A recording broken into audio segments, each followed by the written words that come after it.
Voilà, donc je pense que là, à ce niveau-là, on peut parler de Maven en profondeur en utilisant un peu ces TP-là. Alors, donc là, je vais déjà lire un petit peu l'activité. Donc, c'est un projet web en Java nommé Maven Project avec comme groupe ID, donc sn.sec. Donc, le groupe ID, il faut comprendre qu'en général, c'est le domaine de l'entreprise, mais à l'envers.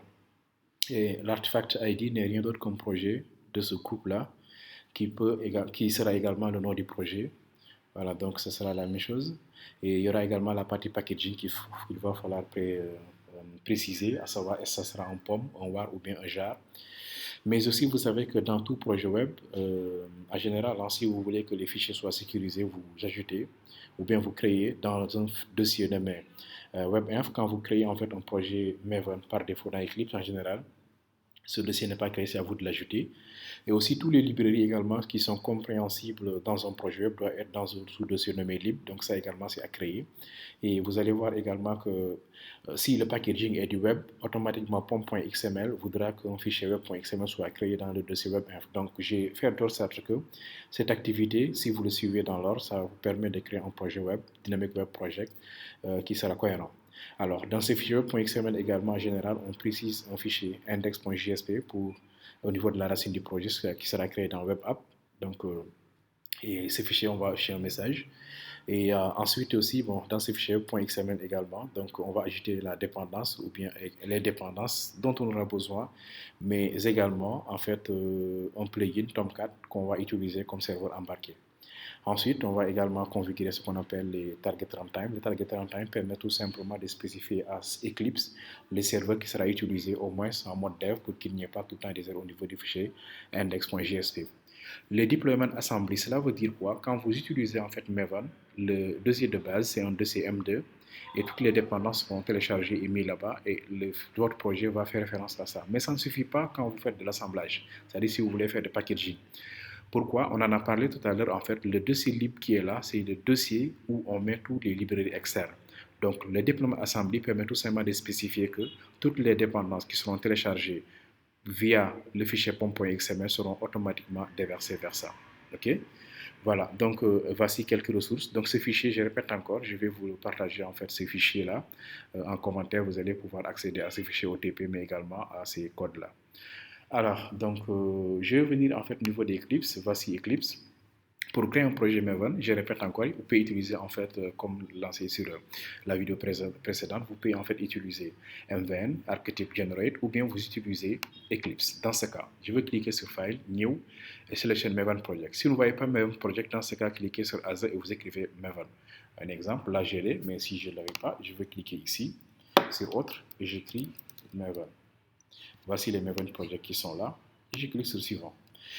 Si vous cliquez sur Suivant, les deux éléments de base à comprendre, c'est vraiment la notion de groupe ID et d'artefact ID. Parce que Maven, en fait, fait de telle sorte que les applications soient évolutives, mais également soient distribuées, qu'on puisse les réutiliser. Dans ce cas, je vais dire quoi? Donc, je coche cette option-là, juste là, Create a Simple Project. Je clique sur Suivant. On me demande en fait le groupe ID. Je vais me référer en fait à ça. Le groupe ID, c'est sn.sec et le nom du projet, c'est Maven Project. Donc, je reviens.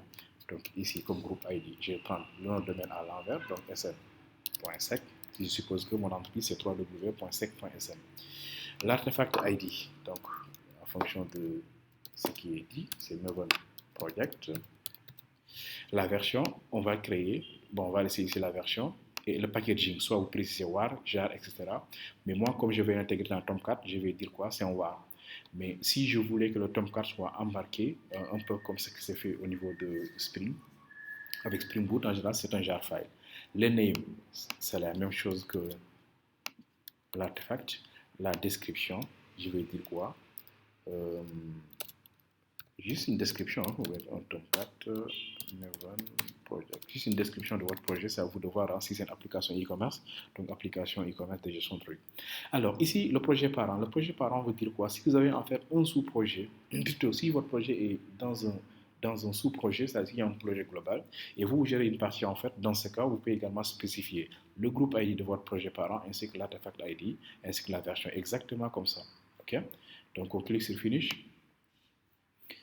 On attend un peu, Eclipse va nous générer le projet. Il est en train de créer Creating Project Maven. Project. Ok. Maven Project. Parfait. Le projet est là. Alors, voici la structure d'un projet Maven. Si cette structure n'est pas top, c'est-à-dire si vous sentez que ça manque des choses, mais là, pour moi, ça va. OK? Donc, je vous explique un peu les structures des projets Maven. C'est très important. Si je clique ici, vous allez voir ce dossier-là. Une parenthèse. D'ailleurs, même je vais l'écrire avant de faire quoi que ce soit pour que vous ne l'oubliez pas. Tous les paquets que vous allez créer doivent être des sous-paquets de quoi? De SN, de sn.sec. Tous les paquets que vous créez doivent commencer par ça. OK? Un exemple, je vais en profiter pour créer en fait un paquet pour les contrôleurs. Voilà. Donc ça, c'est obligatoire quand même à retenir.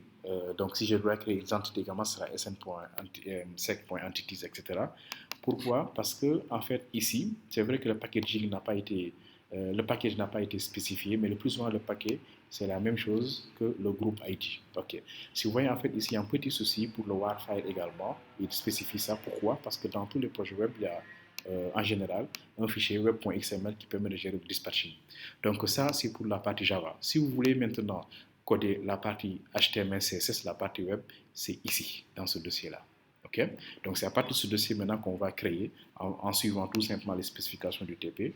Donc on a créé le projet, on a spécifié groupe ID, l'artefact ID, le nom du projet. Et là maintenant on demande d'ajouter maintenant un dossier webinf dans web.xml. Donc je viens ici, je crée un folder, new folder, et le folder s'appelle tout simplement web-6 inf.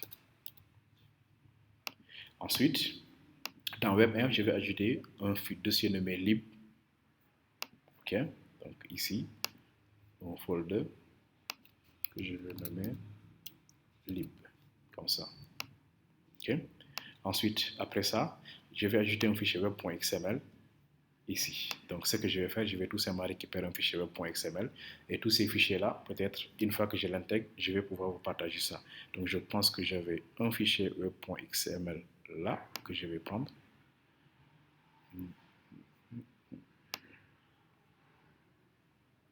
Webinf, un exemple. Voici un exemple de fichier web.xml. Ok. Là. Donc, je copie ceci. Déjà, pour ne pas l'oublier, je vais vous l'ajouter là comme ressource. Le fichier web.xml. Et derrière, je reviens ici pour créer un petit fichier web.xml. Donc, je vais seulement dire quoi, new file web.xml. Finish. Parfait. Et je colle. Ok, donc notre projet est maintenant un fichier web.xml et le projet c'est le name, c'est bien Maven Project. Voilà. Ok, et si vous constatez ici, il n'y a plus de problème parce que le fichier web a été créé. Alors, donc là, je viens de créer un fichier web.xml à l'intérieur de webinf. Donc, c'est là. Ensuite, je vais ajouter également un fichier index.jsp que je vais tout simplement déployer dans ici pour le déploiement que je vais créer au niveau de la racine du projet. Alors, donc je reviens ici, toujours sur webinf. Donc ça c'est la partie webinf. Donc sur web app, je crée en fait ici un JSP file. Et dans le JSP file, sélection JSP file, je vais créer un fichier nommé index. Okay, finish. Parfait. Je sélectionne comme ça et comme ça. Ainsi, je vais supposer que cet index-là va servir de index. Et juste un message hello. Parfait. Si vous regardez un peu, mon fichier a un petit souci, c'est normal parce que quand vous créez en fait des pages JSP, les pages JS doivent être intégrées dans des serveurs d'application, ce qui n'est pas le cas. On a créé un projet, mais si on part au niveau de build path, on va voir qu'il n'y a pas de serveur d'application ni de serveur web. D'où en fait cette erreur-là qu'on va essayer de gérer. Alors, on demande en fait ici de mettre à jour le fichier pom.xml, donc c'est ce fichier-là, donc ce sont ces dépendances-là. Donc on va ajouter ces dépendances dans la partie dependencies et cette partie-là. Donc je copie juste ça.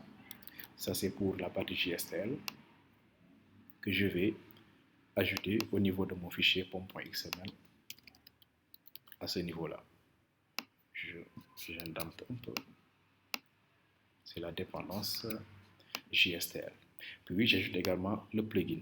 Le plugin, là, c'est le plugin de Tomcat pour pouvoir en fait démarrer le projet avec un plugin Tomcat embarqué. Donc, je vais également indenter un petit peu. D'accord. Je pense que ça va. Voilà, je fais un save. OK? Alors, donc pour éviter cette erreur-là, ce que je vais faire, c'est d'ailleurs même ce qui est spécifié ici au niveau du TP avec ces questions-là à suivre dans l'ordre. Mettez à jour le fichier, ça c'est bon. Donc on va maintenant essayer de voir notre target runtime ainsi que le deployment. Pour cela, on va tout simplement venir ici, faire clic droit, propriété. Je vous explique par étapes.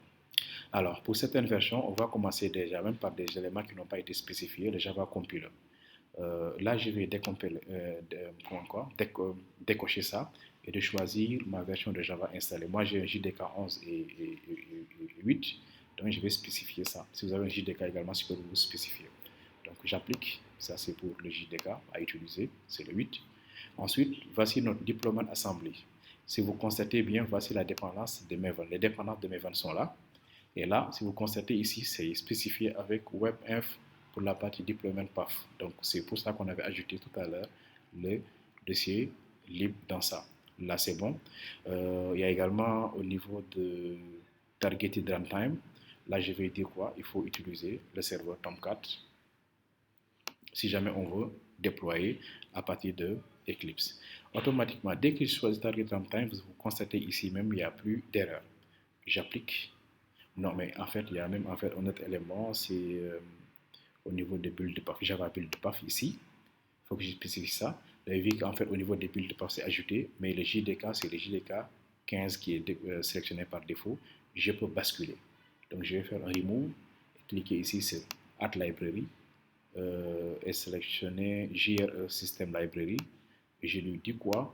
Sélectionne-moi bien ici, voilà, le JDK 8. J'applique.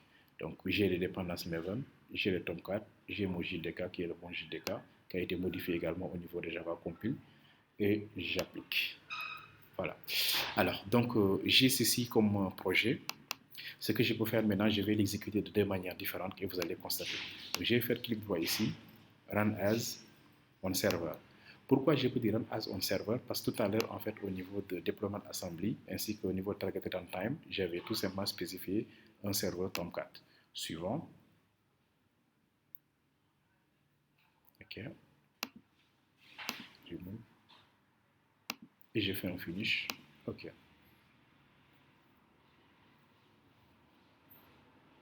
Voilà. Voilà. On me dit que ça a démarré. Et voilà, ça marche très bien. Nous avons bien notre hello qui a été affiché. Alors, donc je reviens au niveau de console là. Je quitte.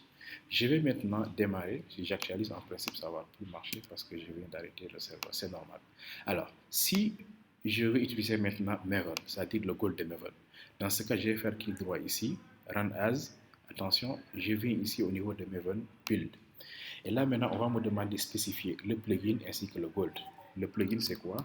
C'est Tomcat 7 2.run. Run, c'est le gold. Et ça, je pense que je vous ai déjà montré ça au niveau du fichier Run. Et là, je peux cliquer sur Apply et je clique sur Run.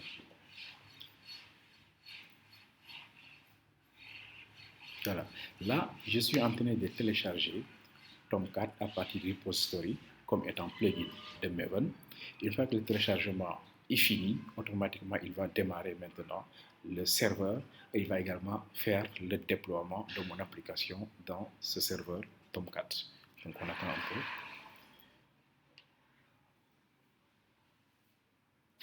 Très bien, le déploiement est fini, le téléchargement est fini.